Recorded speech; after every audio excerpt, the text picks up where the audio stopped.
I've been repetitive in talking about how good I think Georgia's offense has the potential to be in 2024. I haven't been secretive about it. I think that 45 points per game, I think, is something that's on the table. I think that that's an achievable thing.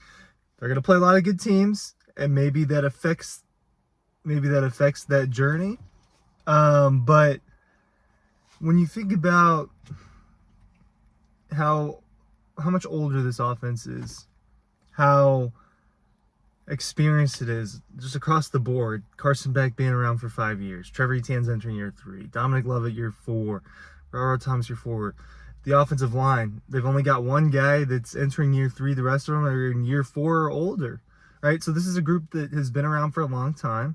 Oscar Delp, one of the younger guys on the offense, that's at least going to be a heavy contributor for the offense, and he is in year 3. So it's not like he has, it's not like he's a freshman.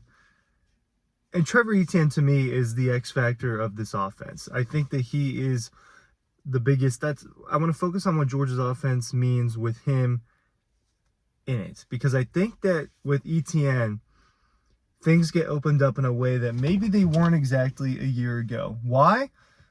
Georgia had really good running backs. They had Daijun Edwards. They had Kendall Milton. Those guys could run for, let's see, I got their numbers pulled up, 800 yards apiece, pretty much, between Daijun Edwards and Kendall Milton, with over 5.5 yards per carry between the two of them. 13 touchdowns and 14 touchdowns. Well, why can it be better with Trevor Etienne? Well, I think that he is a more dynamic runner. I think that Trevor Etienne's a more dynamic football player than those two. A little bit more speed, a little bit more kind of juice in the side to side, just a little bit extra that those guys didn't have.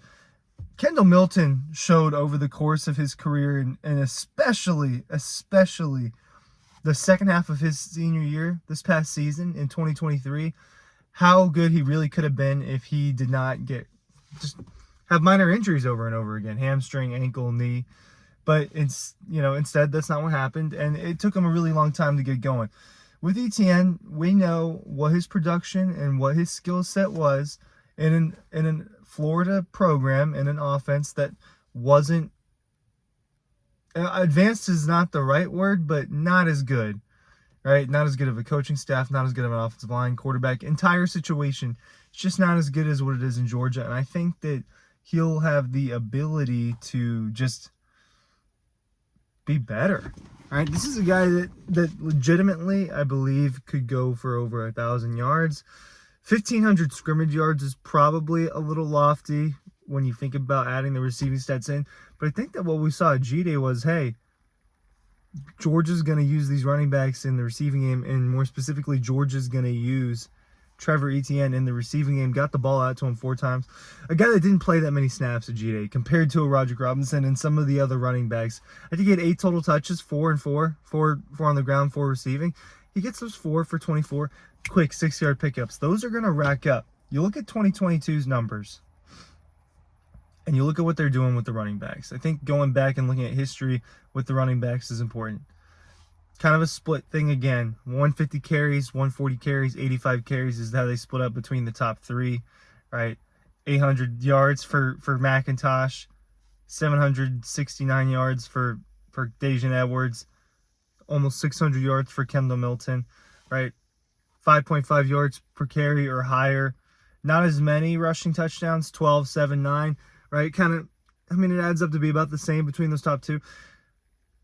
And then in 2021, which I think is probably a little bit of a closer situation than 2022 was, because I think they used more running backs on a consistent basis in 2022. And you think about McIntosh, like Kendall Milton was RB3 in 2022 technically, and he was a guy that had the most yards per carry, right? He was the most dangerous one in terms of touchdowns. Well, you look at 2022, and it's split between Zamir White and James Cook.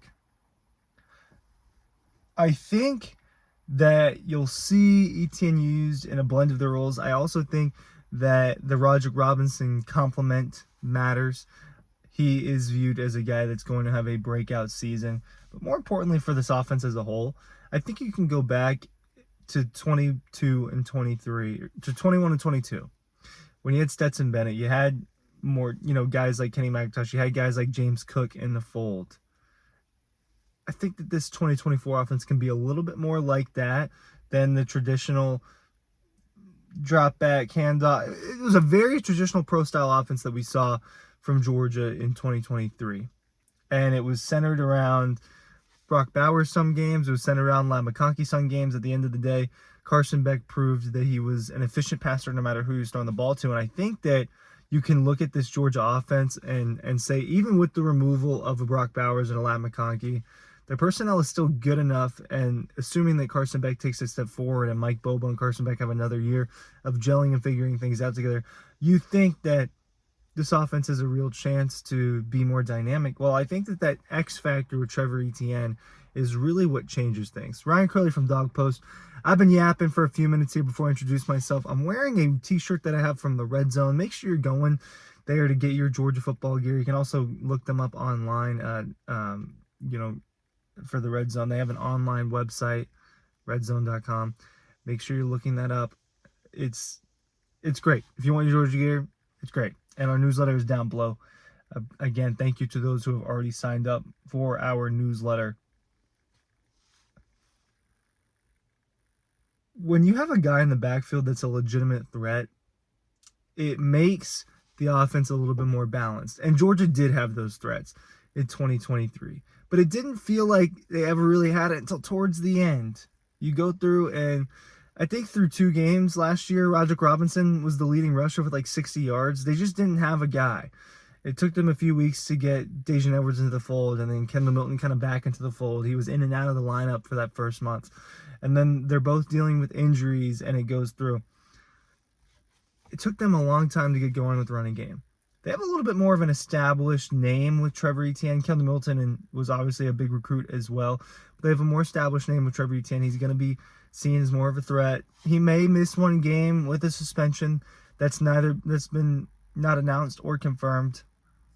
What does ESPN think about the Trevor Etienne? They rank him the 8th best running back in college football. I don't think that Kendall Milton or Daijun Edwards would have been ranked in the top 10 in college football last year. Let's see what they say about him. In one of the biggest offseason transfer portal moves, agreed. Etienne moved on from Florida to rival Georgia, immediately giving the Bulldogs a game changer at running back as they look to make another run at national championship. Etienne was highly productive at Florida, but he was never the featured back as he split time with people in 2 seasons and still got over 1,400 yards and 14 touchdowns. And he was more extensively used as a pass catcher in 2023.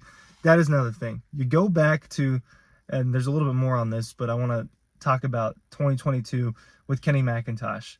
The 500 receiving yards was big, and I think that adds another element to Georgia's offense. If Trevor Etienne can be this for Georgia, for Carson Beck, can he be a check down guy? Can he be a guy that he trusts as a primary guy to get the ball to through the air? Georgia loves what they can do with the running back in short yardage receiving. They consider it an extension of its running game. And Trevor Etienne is someone that's pretty good at it. Kenny McIntosh was very, very good at it. I still think that Kenny McIntosh is one of the most underrated Georgia running backs of all time, and he is the RB1 on a national championship winning roster, and that cannot be ignored. I think McIntosh is the best guy to look at. How could they use Etienne? Maybe just a better version of Kenny McIntosh. Maybe a little bit more speed, a little bit more advanced when it comes to tackle breaking. Kenny McIntosh had one of the best juke moves and goes that I've seen in a running back recently. I thought that his was really good at it. He had great hands. He was a great route runner. I don't know if Trevor Etienne is as good with those qualities, but getting him the football is going to change this Georgia offense. It's going to open things up downfield a little bit more, and that's somewhere where Carson Beck ultimately struggled in a way I didn't think he was going to last year. So I think that X factor is a really good way to put it with Etienne. Ultimately, if he is the running back that we all believe he is, Georgia offense will be as good as we're saying it will be.